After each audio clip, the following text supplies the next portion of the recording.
up on the Uplift, we found another great way to enjoy one of Minnesota's beautiful lakes. See what one man did to make sure that you all have a front row seat.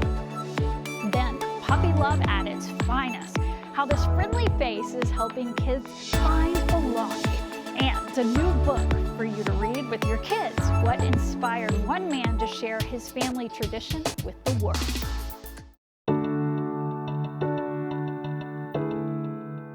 Welcome to The Uplift. In this digital series, we're going to be sharing some of our favorite stories that we are sure will put a smile on your face. It's our goal to lift your spirits for at least the next 30 minutes and hopefully for a whole lot longer. I'm Susan Elizabeth Littlefield. Thank you so much for being with us. We start with a special story about a man going out of his way to bring a little light to his community. If you've ever seen Lake of the Isles in Minneapolis, it's pretty spectacular. It's a meandering lake within the city. Well, a well-known entrepreneur, Billy Wiseman is his name, decided that he wanted a place on his street where people could simply just come, sit, and enjoy the lake. So he actually bought his own park bench, and he kind of put in this tongue-in-cheek parking meter. He also left out a guest book, and people have been pouring out their hearts in ways he could have never expected.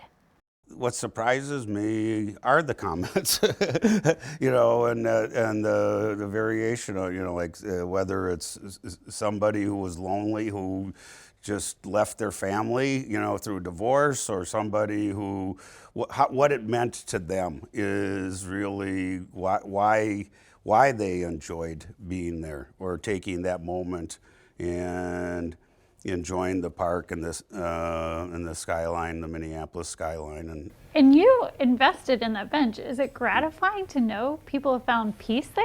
Absolutely. Absolutely.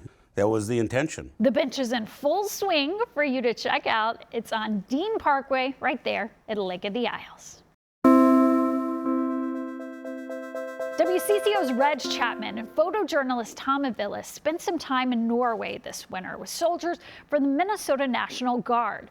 While they were busy sharing those stories of the officers' sacrifices, they also got a chance to take in some of the beautiful views.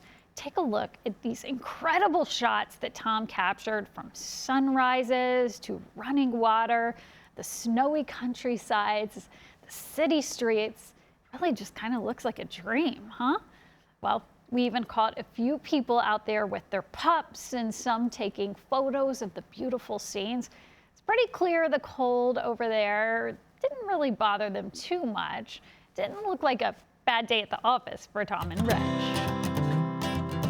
Now, to two siblings that have joined the police and fire ranks in Brooklyn Center. We have a feeling they're pretty popular already. Meet Rex and Brooklyn. These adorable 15-week-old pups are brother and sister. A family in northern Minnesota donated the Goldens to the police and fire departments. We are told these service pups should be ready to work by midsummer.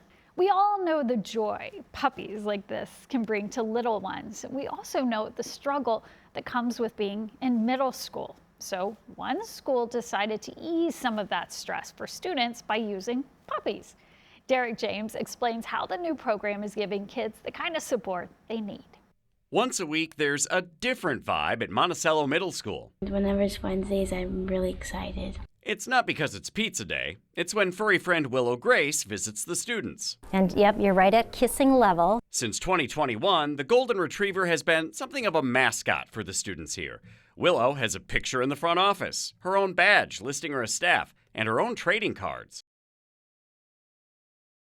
For about 2 hours each week, Willow provides 10 to 15-minute windows of puppy snuggles and kisses to small groups of students. And we sit in a circle, and Willow does her little lovin'. She'll sometimes go back to a student that maybe just needs a little bit more attention. She can feel that. Amy Walls brings Willow, and along with Carrie Green, the school's library media specialist, they provide an ear to listen and emotional support to the tweens so they know you're not alone.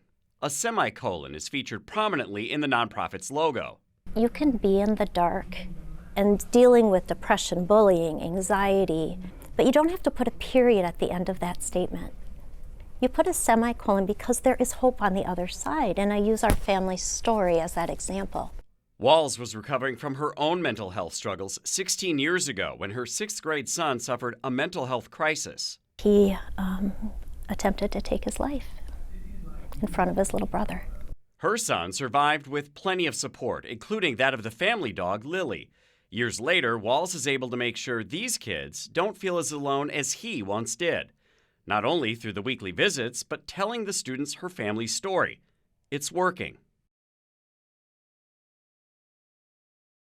It cheers me up a lot when I'm down. I was going through a really bad time in my life because I got separated from a family member, and I came and saw Willow one day, and it changed my life.